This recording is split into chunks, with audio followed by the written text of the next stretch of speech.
15 February 2025 सकाळचे वाजले होते 7 आणि आम्ही सर्वजण म्हणजेच द रियुनियन डान्स क्रू निघालो होतो पुण्याला. कशासाठी? तर डान्स कॉम्पिटिशनसाठी. आता आमची तयारी तर झाली होती, पण आम्ही पोहोचलो आमच्या डान्स स्टुडिओला, कारण तिथून आम्हाला आमच्या डान्सचं साहित्य घ्यायचं होतं. सर्व साहित्य घेऊन झाल्यानंतर आमचा प्रवास चालू झाला. प्रवासामध्ये प्रत्येकाच्या पोटावरती खूप ताण पडला, त्यामुळे आम्ही नाश्ता करण्यासाठी थांबलो. मस्त पोटभर नाश्ता करून आम्ही पुन्हा निघालो आणि फायनली आम्ही आमच्या कॉम्पिटिशनच्या लोकेशनला पोहोचलो, MIT कॉलेज ऑफ पुणे येथे. या कॉम्पिटिशनचं टायटल होतं आरोहण आणि इथे भरपूर सारे ग्रुप आले होते, जे ते त्यांची तयारी करत होतं. मग आपणही मागे न राहता आम्ही सर्वजण स्टेजवरती गेलो. स्टेजवरती डान्सची प्रॅक्टिस चालू केली. स्टेजचा अंदाज घेतला.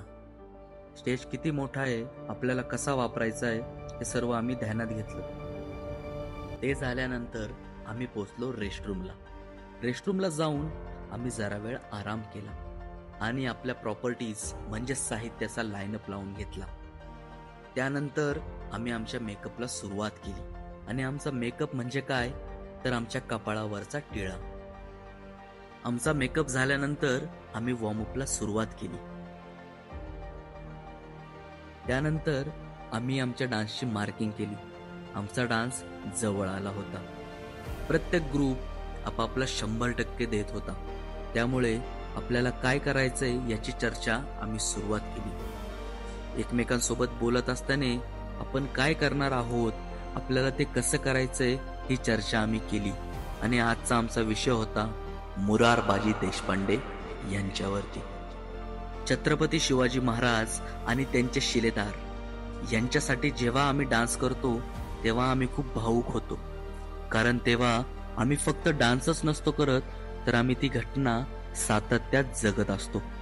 आणि डान्स करत असताना प्रत्येक जण हे विसरून जातो की आपल्याला काही दुखापत झाली किंवा आपल्याला काही लागलंय, कारण त्यावेळेस फक्त समोर असतो तो इतिहास, आणि तो इतिहास आम्ही जगत असतो. असंच छत्रपती शिवाजी महाराजांच्या एका शिलेदारासाठी आम्ही जेव्हा नृत्य सादर करतो तेव्हा आम्ही खूप भावुक होतो. वीर मुरारबाजी देशपांडे हे पुरंदर किल्ल्यावरती लढा देत असताना वीर मरण पावले. त्यांच्या कंठनळीमध्ये धनुष्याचा बाण लागला होता, तरी सुद्धा रक्ताच्या शेवटच्या थेंबापर्यंत त्यांनी झुंज दिली. आमचा परफॉर्मन्स झाला आणि आम्ही आता निकालाची वाट पाहत होतो, आणि निकाल हा आपल्या बाजूनेच लागला. या कॉम्पिटिशन मध्ये आम्ही फर्स्ट रनर्स अप ही पोझिशन मिळवली. आणि या कॉम्पिटिशनचे जज बॉलिवूडचे प्रसिद्ध कोरिओग्राफर सीझर गोंजाल्विस सर होते. सर्वजण खूप खुश होते, कारण प्रत्येकाने खूप मेहनत घेतली होती. कसा वाटला तुम्हाला आमचा हा व्हिडिओ?